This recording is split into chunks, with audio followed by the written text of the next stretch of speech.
warahmatullahi wabarakatuh.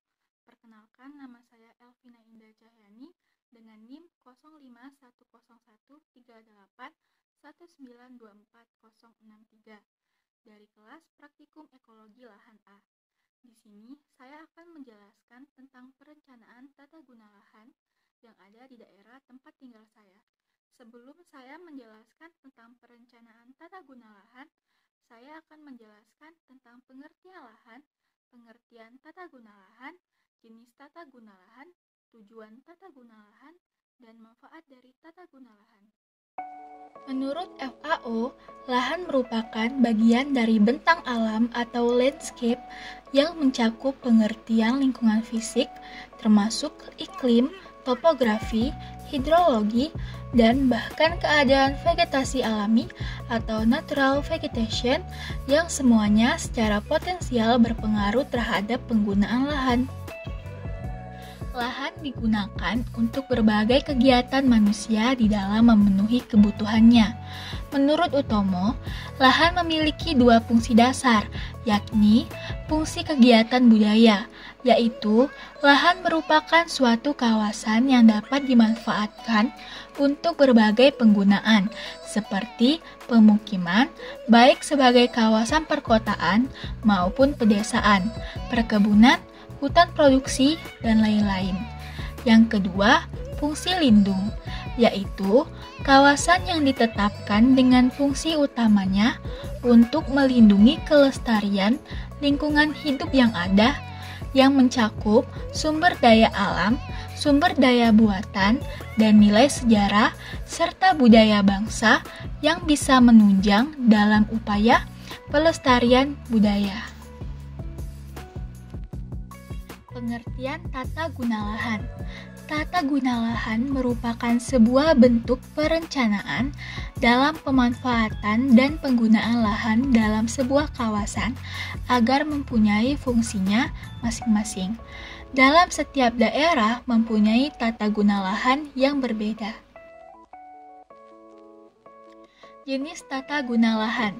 Yang pertama, jenis tata guna lahan, lahan komersial. Lahan komersial merupakan sebuah lahan yang bisa digunakan untuk berbagai bentuk perdagangan ataupun perusahaan besar. Yang kedua, jenis yang selanjutnya adalah lahan industri. Tidak semua daerah memperbolehkan perizinan untuk membangun sebuah industri.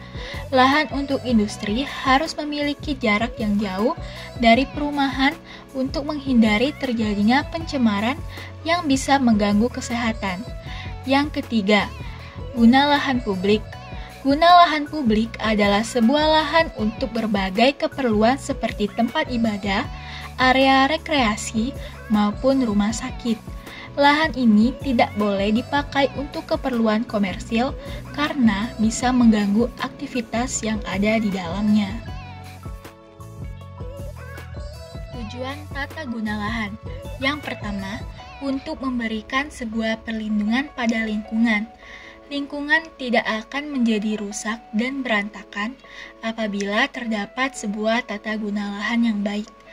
Yang kedua, menyiapkan sistem transportasi yang baik dan terintegrasi. Yang ketiga, tersedianya sebuah tempat untuk berlangsungnya berbagai kegiatan publik. Manfaat tata guna lahan. Yang pertama, sebuah tata guna lahan yang baik bisa membawa sebuah dampak positif bagi perkembangan ekonomi. Yang kedua, bisa terjadinya pemerataan fungsi lahan yang baik dan sekaligus menjaga sumber daya alam yang ada agar tidak rusak dan tercemar. Yang ketiga, menciptakan sebuah lahan hunian yang tertata dengan baik sekaligus mengurangi terjadinya kemacetan pada hunian tersebut. Yang keempat, dengan adanya tata guna lahan yang baik, bisa mengurangi terjadinya dampak negatif apabila terjadi sebuah bencana alam pada suatu wilayah atau daerah. Berikut ini merupakan video kondisi lahan kosong yang akan dijadikan tata guna lahan. Perencanaan tata guna lahan yang akan saya bahas yaitu bertempat di lahan kosong yang berada di depan Jalan Garuda 2 atau di depan Komplek Ria Hero Abadi. Lahan kosong yang berada di depan Jalan Garuda 2 berjarak 850 meter dari rumah saya dengan jarak tempuh waktu 4 menit. Lahan kosong tersebut memiliki luas lahan yang besar untuk dimanfaatkan sebagai suatu objek wisata seperti taman buah-buahan dan taman bermain untuk keluarga. Lahan tersebut memiliki tanah berjenis tanah mineral. Sebelum ditanami berbagai tanaman yaitu buah-buahan dan pohon di sekitar taman, perlu dilakukan pengolahan tanah seperti dilakukan penggemburan, pemberian air, pemberian bahan organik, dan pemberian pupuk di lahan tersebut agar pertumbuhan tanaman menjadi optimal.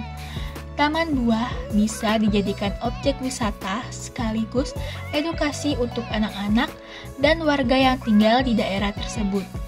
Layaknya taman buah pada umumnya, para pengunjung bisa ikut memanen buah jika buah tersebut sudah matang dan ikut merawat buah tersebut.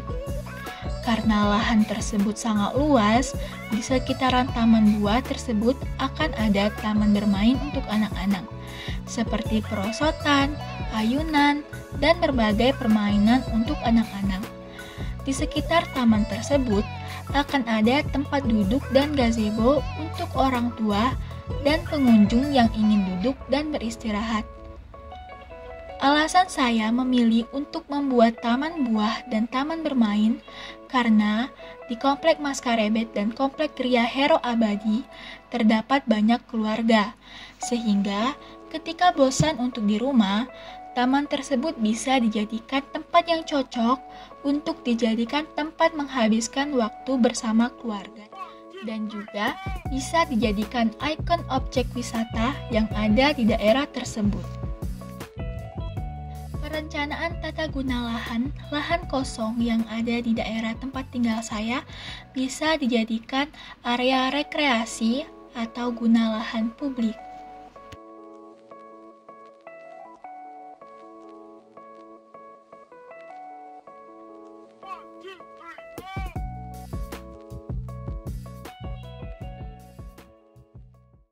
Baiklah, sekian video materi perencanaan tata guna lahan dari saya. Saya akhiri. Wassalamualaikum warahmatullahi wabarakatuh.